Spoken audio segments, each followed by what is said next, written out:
Olá, pessoas, tudo bom? A gente Oi, está aqui. gente. Oi, gente. A gente está em mais um episódio do podcast Entre Nós. A gente está muito feliz com os feedbacks que vocês têm mandado, os comentários, enfim. Sim. Como de praxe, eu sou Matheus, sou psicólogo, professor e tenho estudado psicologia e história cultural há algum tempo. E quem está aqui comigo também, como sempre, é o Guilherme. Isso, olá, pessoas. Eu sou o Guilherme e bom estar aqui de novo. E como o Matheus falou, que bom, a gente está tendo bons feedbacks, assim, né, sobre o podcast. As pessoas estão comentando no Spotify, estão comentando no YouTube, estão comentando com a gente pessoalmente, né, quando a gente Sim, se sim. encontra e tal. Tem vários alunos que têm comentado comigo, assim, escutei e tal. E aí são temas que às vezes a gente nem aborda em sala de aula, não sei você, Gui, mas são temáticas aqui que a gente vai abordando no cotidiano e é bem legal, acho que ter esse espaço também para a gente estar falando da teoria, mas atrelando a realidade também, né? Então tem É sido isso aí. bem legal. E aí, né, acho que antecipando, já anunciando o tema de hoje, foi uma das indicações em alguns dos comentários, eu acho que do primeiro ou do segundo episódio, que pediram para a gente falar sobre vivência.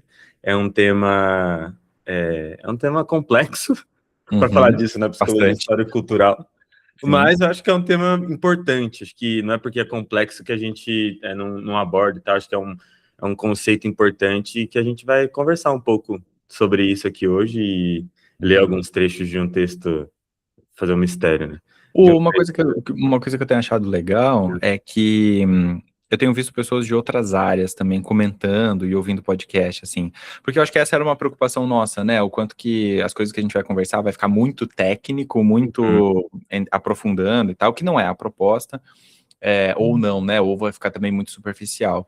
E aí tem sido legal, assim, eu já vi uns comentários de uma galera de jornalismo que está assistindo, né? Uma galera que está nos primeiros anos, às vezes ainda da faculdade de psicologia também, enfim. O que? Então, Nem escutaram falar do Vygotsky ainda. Talvez mencionaram lá na disciplina de aprendizagem, de desenvolvimento, e aí foi isso, né? Então, acho que isso tem sido... Isso é bom a gente saber, porque acho que vai atingindo um pouco o nosso objetivo, que é trazer mais para o cotidiano, né? Acho que é essa discussão, né? isso. Exatamente. E é isso que o Mar falou, né? Assim, eu acho que o tema da vivência é um tema bem, bem complexo, assim, a gente sabe, né? A gente ficou já muitos anos, ainda estudamos esse tema, né? Enfim, e tem muitas nuances, tem muitas questões a serem consideradas, mas é isso. Como a gente está se propondo aqui a fazer um bate-papo assim um pouco mais livre, então a gente vai trazer um pouco do conceito, a gente vai falar um pouco do que é essa ideia da vivência, né? No Vygotsky e tal, e aí vamos pensando isso também em questões da nossa realidade, né? Assim, do dia a dia aqui do nosso trabalho, dos lugares que a gente frequenta. Então, como a gente tem feito também agora das últimas vezes, eu vou compartilhar a minha tela e para quem tá só ouvindo, aí eu vou descrevendo aqui, tá? O que a gente está projetando. Então, o texto que a gente vai usar como base aqui hoje para a gente começar a falar um pouco é o clássico A Quarta Aula, a questão do meio na pedologia, né, que é um texto do Vygotsky, que na verdade não foi um texto que ele escreveu mesmo, né, foi uma transcrição aí de um grupo de 7 aulas, inclusive tem um livro chamado As 7 Aulas do Vygotsky, que é um livro muito bom, inclusive para quem está começando a estudar um pouco mais o Vygotsky. E aí a gente está pegando aqui com a tradução da Márcia Pilegvinha, tá? Tem Então, uma outra versão também, que eu acho que é essa das 7 horas, que é da Zóia Prestes e da Elizabeth Nunes, que também são traduções muito boas. Acho que, falando de recomendação, vale muito a pena ler as 7 aulas em sequência, assim. A gente fez isso uma vez, né, Gui? E acho que é bem legal e localiza bem essa quarta aula, assim, a relevância dela nessa sequência aí, né? E essa quarta aula, ela ficou, assim, acho que talvez até mais conhecida, justamente porque ela trata desse tema da vivência, né, que é um tema bastante importante para a psicologia histórica cultural. E aí a gente separou um parágrafo aqui, coisa rápida para a gente ler junto, e, enfim, é até bom para quem nunca leu Vygotsky, né, começar a ter acesso direto com o autor aqui, não só com leitores dele, né. Mas, enfim, a gente separou aqui um parágrafo que eu vou ler aqui, e aí a gente continua conversando a partir disso. E acho que falando do texto, é um texto, apesar de complexo, ele é mais acessível quando comparado a outros, porque como ele é uma transcrição, então acho que facilita um pouco a leitura, mas isso não diminui que continua sendo complexo, né? Então, enfim. Exato. Muito bem, vamos lá. Então, o parágrafo eu estou projetando aqui, mas eu vou ler também para todo mundo poder ouvir. O parágrafo começa assim. Hoje eu gostaria de, fazendo uso de um objeto concreto de estudo, demonstrar-lhes algumas dessas unidades que a pesquisa psicológica opera. A vivência pode ser um exemplo dessas unidades. A vivência é uma unidade na qual, por um lado, de modo indivisível, o meio, aquilo que se vivencia, está representado. Então, a vivência sempre se liga àquilo que está localizado fora da pessoa.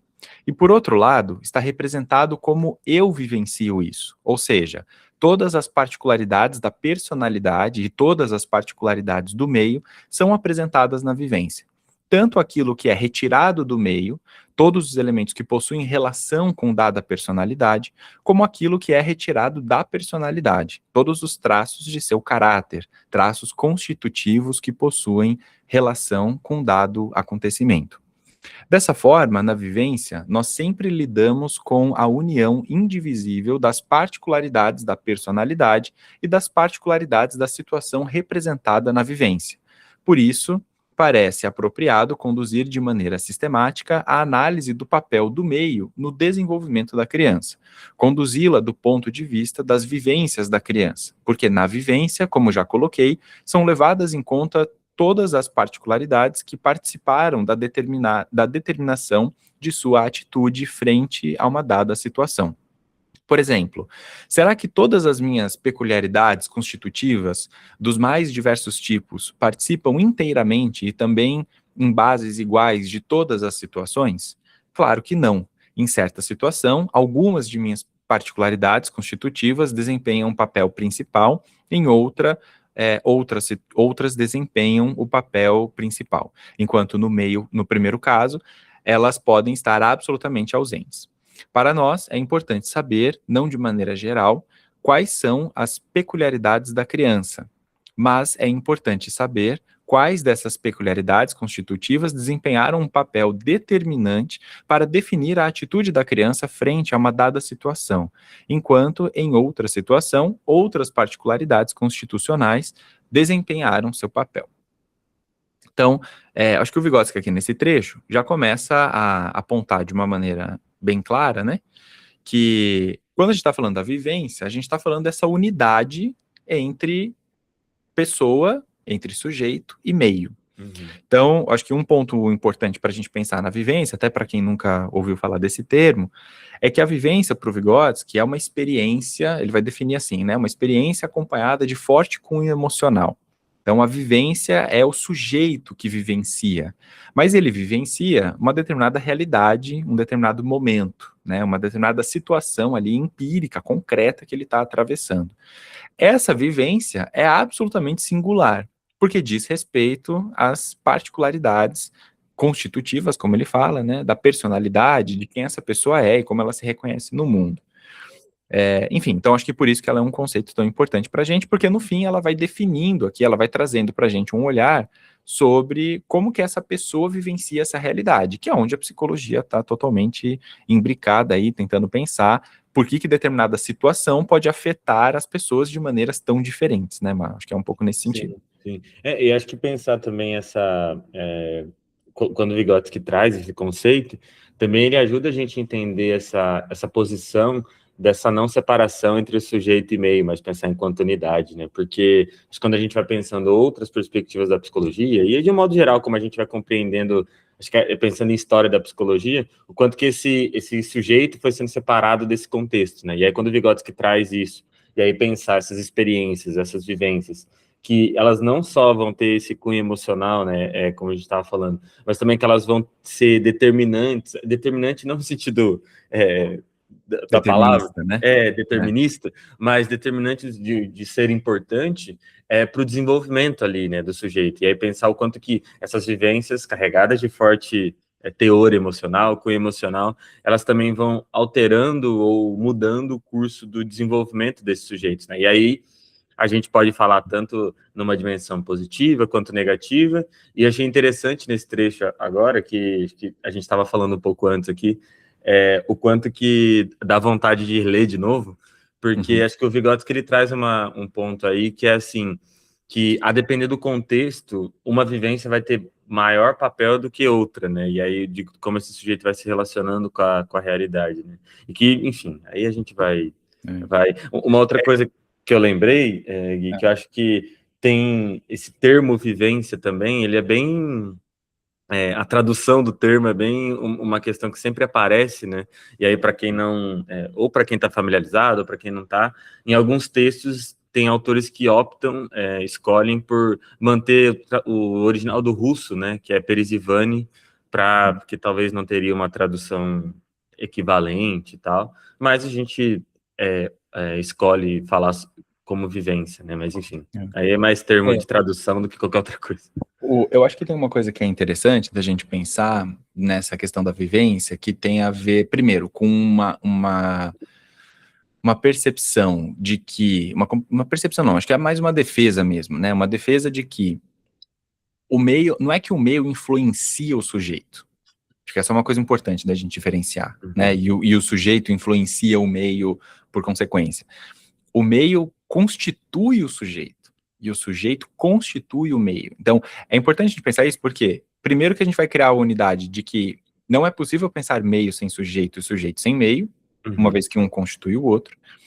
E eu acho que a segunda coisa é que não é uma influência, mas passa por um filtro, vamos dizer assim, ou né, as pessoas têm usado o termo de prisma, né, passa por um prisma de como que aquela situação, aquele fato, aquela situação concreta vai afetar e vai constituir esse sujeito em termos da sua personalidade, etc e tal.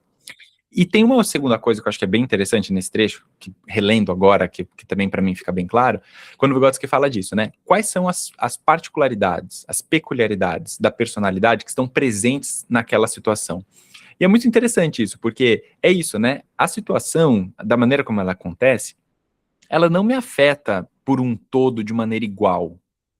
Ela vai afetar mais determinados elementos da minha personalidade, ou determinadas características que eu tenho, e menos outras. Que em uma situação eu posso ser afetado mais de um jeito e menos de outro, em outra situação eu vou ser afetado mais de outro e menos de um, né? Então, assim, invertendo algumas questões. Então, isso é uma coisa interessante, porque acho que quando a gente vai falando da qualidade dessa vivência, dessas afetações, às vezes a gente chega nesse ponto, né, da gente falar assim, nossa, mas eu não esperava que eu fosse reagir assim, ou que eu fosse ser afetado assim nessa determinada situação. Porque essa situação te afetou de um jeito que mobilizou em você determinadas emoções, ou determinadas reflexões, ou comportamentos que você não tinha antecipado, que você não tinha pensado, que você não tinha compreendido, ou que talvez tenha sido diferente de tudo que você já tenha vivenciado antes, que foi uma vivência completamente diferente de tudo, né? Então mobiliza em você aspectos da sua personalidade, da sua consciência, da sua percepção da realidade, que também não tinham sido mobilizados antes. Então, isso é uma coisa legal, acho que, da gente pensar. Até acho que tem a ver com aquela discussão que a gente fez da arte.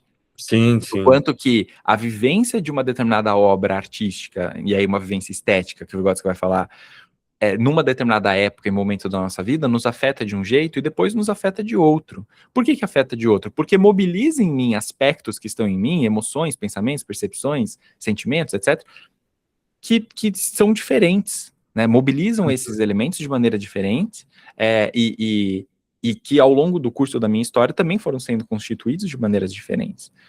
Então, é interessante a gente pensar isso, né? Então, tipo assim, uma pessoa, o Vygotsky fala isso lá na imaginação, né? Que do enlace emocional com a imaginação. Então, o quanto que o nosso estado emocional transforma o que a gente vai imaginar. Então, a gente poderia pensar também, acho, né, que a depender do nosso estado emocional, determinadas situações da realidade também vão nos afetar de maneiras diferentes. Então, olha quanta coisa a gente precisa analisar e avaliar e tal, nesse processo de constituição, na relação com o meio, né? E acho que o Vygotsky também, acho que nesse ponto, ele também vai, não que ele vai resolver a questão, mas ele traz aqui essa dimensão do singular e o objetivo, o singular e particular universal aí nesse sentido, Porque aí a gente vai percebendo que uma mesma situação, ela vai conter essa dimensão universal, objetiva e tal, mas também vai trazer dentro de si essas particularidades, né, de como o sujeito vivencia, e que eu acho que isso é um grande ponto, e aí pensar, né, o momento que ele está escrevendo esse texto, o momento de quando a gente estava enquanto psicologia, né, que estava que ainda, acho que ainda a gente esbarra nessa questão de, então as emoções são um problema, isso torna mais ou menos científico determinado método, enfim.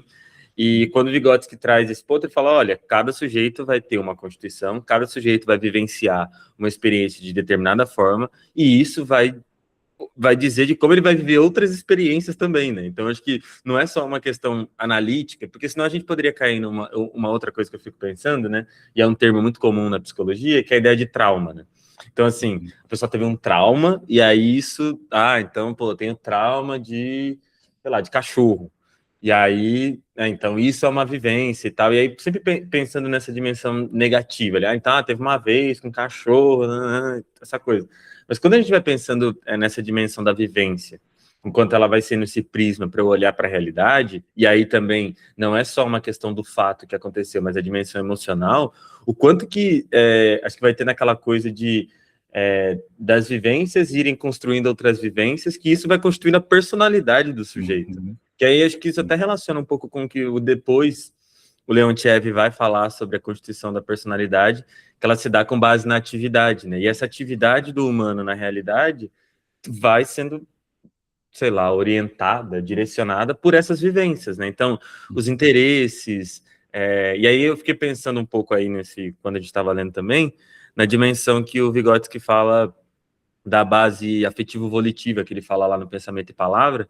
Eu fiquei pensando se a vivência tem essa dimensão emocional, esse cunho emocional, e aí isso vai orientar de como a gente vivencia outras experiências, que essa base emocional também tem, não também tem, mas obviamente tem, essa dimensão afetivo-volitiva, né, que eu acho que cai no campo dos motivos, enfim, fiquei articulando com isso, coisas que a gente vai elaborando aqui enquanto a gente vai pensando, né? Mas acho que um ponto legal, assim, da gente pensar, Gui, fiquei pensando do quanto que esse conceito da vivência ele é importante para a gente na atuação do psicólogo, né? Assim, quando ele se propõe a poder pensar uma prática a partir da psicologia histórico-cultural, a gente pode falar tanto numa dimensão da pesquisa, por exemplo, de, sei lá, você vai fazer uma pesquisa, a gente falando num contexto mais acadêmico, mas também no contexto clínico, em outros, o quanto que olhar para essas vivências, você vai tendo mais acesso a essa dimensão da personalidade do sujeito, de como ele vê, aquela dimensão do ser, pensar e agir no mundo, né?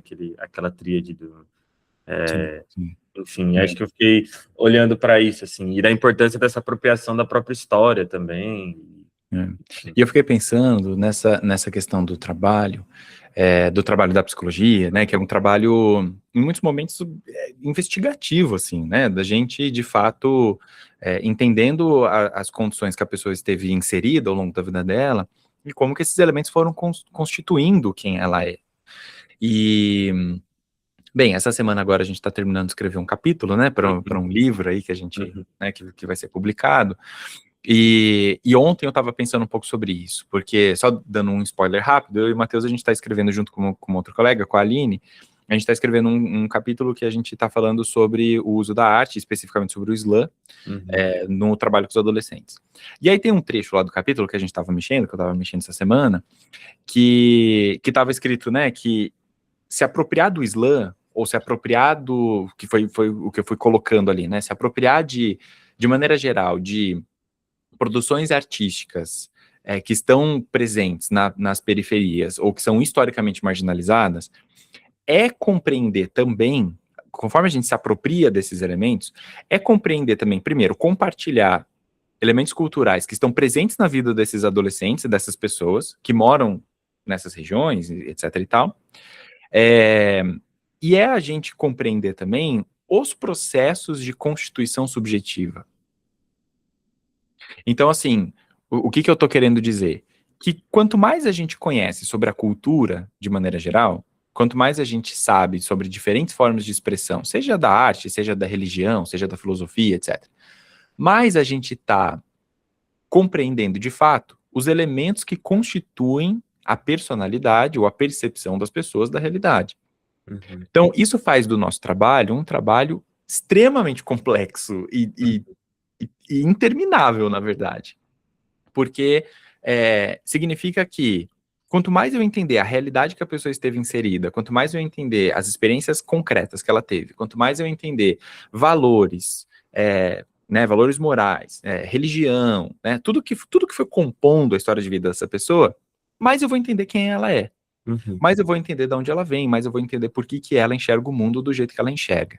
Então, isso coloca pra gente, no campo da psicologia, eu acho que um dever que é de conhecer o máximo de coisas que a gente conseguir, Uhum. né? Porque se eu estou atendendo um público que é um público irrestrito, assim, um público de diferentes localidades, diferentes regiões, eu tenho que me colocar nessa posição, né? Uhum. De entender assim, tá, a pessoa tem uma história muito próxima com a igreja evangélica. Quanto mais eu conhecer sobre a religião evangélica, né, ou católica, ou budista, ou qualquer coisa que seja, melhor eu vou conseguir compreender os dramas e os conflitos que essa pessoa, Uhum. que atravessam a vida dessa pessoa, e que constituem a personalidade dessa pessoa. E por que determinadas coisas que ela me coloca como drama e como conflito, de fato são drama e conflito para ela, na vivência dela. Porque Uhum. isso está permeado por esses elementos do contexto. Então, você sabe que isso é uma das coisas que eu acho mais bonito e mais desafiador na psicologia. Sim. Que é a gente ter essa dimensão, que no fim, nós, enquanto profissionais, esse é o nosso objeto de estudo, fundamentalmente. É a constituição, o processo de constituição, os processos de subjetivação que as pessoas atravessam. E aí, para eu conseguir isso, eu não posso olhar só para a pessoa. Eu tenho que me apropriar absolutamente da cultura e dos elementos históricos que são presentes no processo de desenvolvimento dessa pessoa, né? E fico pensando quando a gente fala, naquele episódio que a gente estava falando sobre imaginação, né, que a gente estava falando de quanto maiores forem as experiências do sujeito, maiores as possibilidades de imaginar, eu acho que também, normalmente a gente tende a olhar desse lugar do psicólogo, né, de a gente mobilizar, sei lá, de promover situações sociais de desenvolvimento para o sujeito aumentar esse repertório. Mas, e um outro ponto que é importante também, que tá na base dessa afirmação, é de nós, né, mesmo, enquanto psicólogos, a gente ter mais experiências, entender e discutir um pouco isso.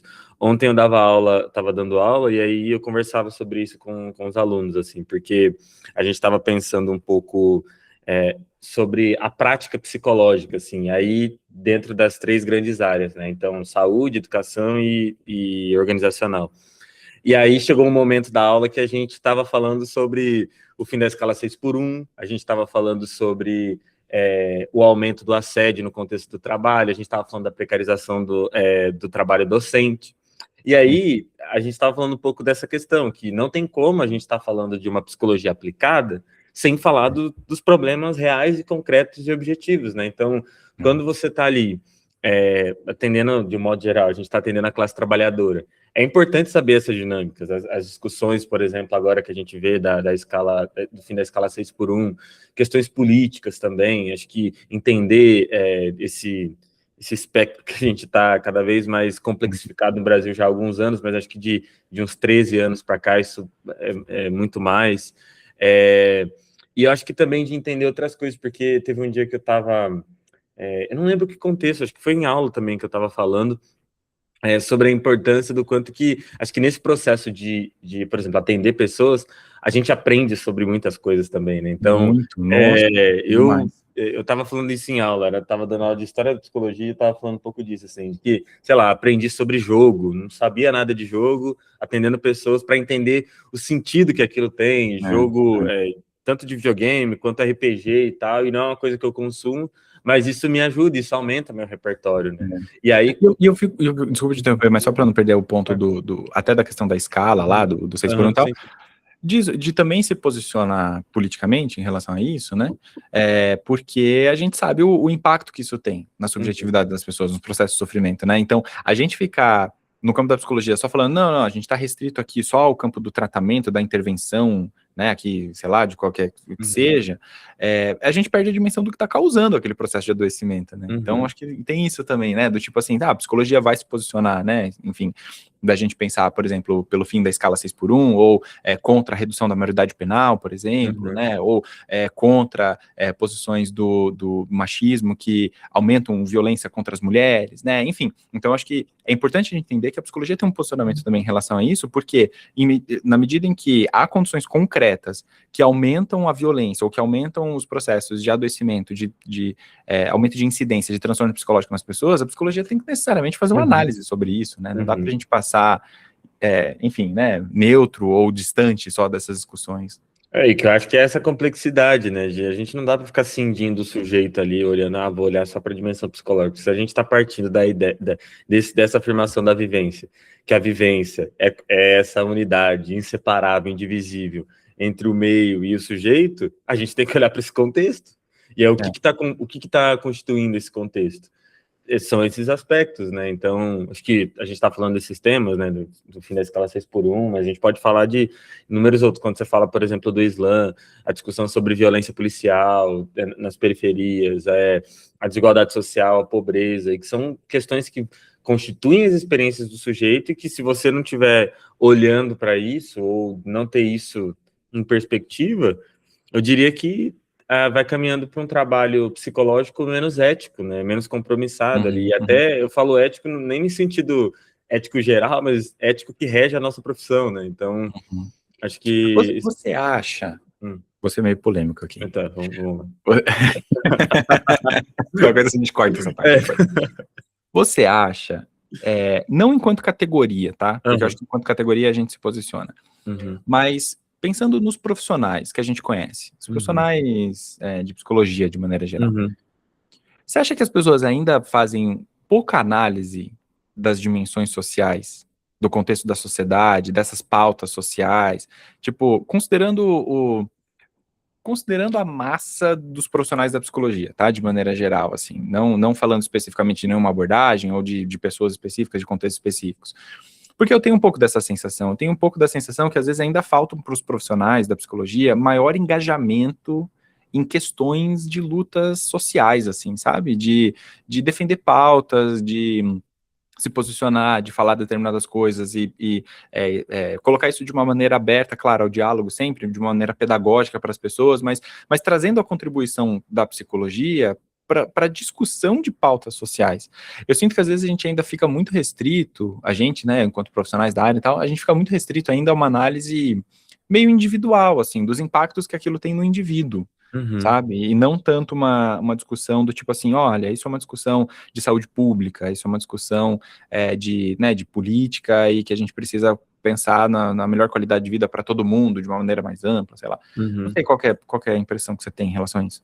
Eu acho que um pouco do recorte que eu vou fazer, acho que é muito de uma dimensão, por exemplo, das redes sociais, né? A gente falou um pouco disso no último episódio, falando dessa participação profissional e o uso do Instagram, por exemplo. E eu fico pensando um pouco nessa dimensão, né? Acho que me assusta um pouco um processo que a gente está falando de massa, de modo geral, pensando enquanto categoria, um enfoque muito no sujeito, né? E aí, então, se você está sofrendo isso, e aí vai lá e dá uma solução mágica, assim, tipo... E aí, reduzindo as discussões e, tipo, colocando nesse âmbito individual, sem considerar a dimensão constitutiva e coletiva desse sofrimento, por exemplo, né? Então, eu sinto, acho que um pouco isso. A gente fala enquanto categoria, enquanto conselho, por exemplo, a gente vê posicionamentos e questões, algumas páginas de relevância, assim, até de profissionais mais conhecidos fazendo as postagens de modo geral, mas acho que tem tem um olhar, um enfoque, sim, acho que muito individualizado, né, que vai deixando de lado, é como se fosse um sujeito, eu costumo falar disso às vezes dando aula, como se fosse um sujeito com uma folha branca que vai chegar lá no consultório ou em qualquer outro contexto, e que eu acho que negar isso é negar uma dimensão do próprio trabalho, né, do nosso trabalho. Não, ou como se o contexto de onde ele vem fosse um detalhe, entendeu? Assim, eu não acho, né, que as pessoas desconsiderem isso. E eu também não acho que seja fácil fazer esse trabalho, sabe? Assim, tipo, eu acho que a gente faz, eu acho que é bem complexo a gente pensar nas intervenções e no trabalho também individual, no atendimento, etc e tal, né? Mas, assim, às vezes eu vejo que, tipo assim, o meio social, ele aparece mais como um adorno, tipo assim... Um anexo ali, né? Tipo... Isso, é um anexo, do que algo de fato que está no centro da análise. E eu acho que quando a gente faz a discussão a partir da psicologia histórico-cultural, a gente não consegue fazer a análise se não tiver o meio. Essa é a grande questão, né? E aí, tipo assim, partindo desse princípio, isso muda várias posições, inclusive no desenvolvimento do trabalho. Então, por exemplo, estou atendendo lá um rapaz que vai para a escola e ele veio com uma demanda de orientação profissional. Pô, eu preciso ir lá conhecer a escola. Né? Eu preciso ir lá conhecer as pessoas, falar com as pessoas, entender qual espaço que ele está inserido, como que é a relação dele com as pessoas, que tipo de suporte, de apoio que ele tem na escola, por exemplo, e tal. Então, assim, né, por isso que também acho que às vezes a gente fala, né, dando um exemplo só da clínica, fala um pouco mais da clínica ampliada, né, que é um pouco dessa ideia do profissional de psicologia sair também de um contexto só fechado, né, enfim, do consultório particular e tal. Enfim, não sei, é uma reflexão que eu tenho e é uma provocação também, no sentido de como que a gente pode mobilizar mais isso, né, na categoria ou nas pessoas que a gente conhece, que trabalham com a gente e tal. Como que a gente pode, independentemente da área que a gente está inserido, independentemente da abordagem que a gente assume, como que a gente pode desenvolver um pensamento mais crítico, colocando o meio no centro da análise, falando assim, olha, esse sujeito aqui só sofre, ele só está com esse quadro depressivo, porque há uma dimensão social que coloca isso dentro dessa categoria de sintomas, que produz esses sintomas, e aí esse sofrimento se expressa nesse sujeito dessa maneira, né, que é quando a gente vai falar, inclusive a gente em algum momento a gente vai precisar fazer um episódio aqui sobre patopsicologia, né, enfim, mas é um pouco isso, né, tipo, como colocar isso de fato no centro na nossa prática profissional, isso que a gente acabou de ler do texto do Vygotsky, por exemplo, né, colocando a importância do meio aí, num ponto constitutivo mesmo, assim, num ponto central. Então, o meio social que esse sujeito está inserido e a forma como ele interpreta esse meio, não é só um adereço, né? Ele é o próprio elemento fiquei de análise, pensando aqui, né, a gente pegando a leitura que a gente fez no início do episódio de hoje, acho que falando um pouco sobre vivência, eu fico pensando do compromisso, a gente escuta falar muito disso, principalmente na psicologia histórico-cultural, né, compromisso ético-político, de olhar para esse sujeito histórico e social, né, porque se a gente fizer qualquer leitura a partir dessa perspectiva que não olhe esse meio enquanto constitutivo da subjetividade, da personalidade, das vivências do sujeito, a gente está fazendo qualquer outra coisa, eu acho, e não exatamente olhando para esse modo que se propõe a psicologia histórico-cultural, né? Porque senão acho que fica num lugar que você vai perder um ponto importante ali do sujeito, né? Então, acho que pensando até, acho que indo para além da discussão do que é ou não vivência, acho que a gente fala como mobiliza a vivência ou não e tal, acho que é pensar que a gente tem que olhar para esse sujeito que tem essas vivências que vão ter que a unidade da personalidade, o meio como um indivisível, mais do que pensar, tipo, não que não seja importante, mas o conceito isso e tal, mas pensar a centralidade que isso tem, né? Porque aí, inclusive no texto do Vygotsky, ele traz um exemplo, né, de crianças que estão vivendo o mesmo contexto e tal, e vai falar do quanto que uma mesma situação vai impactar sujeitos diferentes, não só pela dimensão subjetiva da coisa, mas também porque cada sujeito está em um momento de desenvolvimento e vai vivenciar de uma forma diferente, e também que cada um vai ter um repertório diferente. E como que isso vai orientar como ele vai se posicionar diante da realidade. Então, por isso que é inviável não pensar, na verdade, é inviável pensar uma prática psicológica nessa perspectiva que não vai considerar isso, assim, eu fico... de alguma forma, acho que o recado que o Vygotsky dá nesse texto, acho que é um pouco esse, né? Sim. Tem muita coisa pra gente falar ainda. Sim. Eu acho que só... Já fui abrindo várias caixinhas na cabeça aqui de tópicos. Não fechando, abrindo outra, é pensar, por exemplo, a gente falou da arte, né? Quanto que a arte pode ser essa dimensão, mas acho que ela tem uma outra característica, porque ela envolve a vivência estética, né? Que aí acho que tem uma outra questão, que foi um pouco do que a gente falou, mas que ela também pode ser essa dimensão de ampliar repertório e vivência, mas enfim, isso a gente tem coisa para falar, né?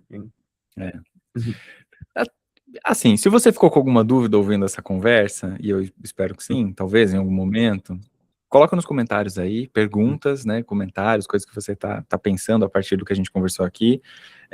Eu acho que a gente sair daqui com mais questões a pensar, né, e não com menos, talvez seja um ponto É um positivo também, objetivo, às porque vezes. é esse sempre o movimento de ter algo a ser feito e aprofundado, né, assim, da gente continuar caminhando. Mas, enfim, acho que é basicamente isso. Então, hoje a gente trouxe essa questão da vivência, porque também tinha sido um comentário, uma sugestão de uma ouvinte aí. Então, quem quiser mandar mais comentários, sugestões de temas para a gente, é super bem-vindo. Em breve a gente vai ter também outros convidados, assim como a gente teve aí no último programa. E é isso. E a gente volta semana Até que vem. mais, Muito gente. obrigado, Mar, Obrigado, mais uma vez Gui. pela sua Obrigado, pessoal. conversa. E a gente se vê no próximo Valeu. episódio.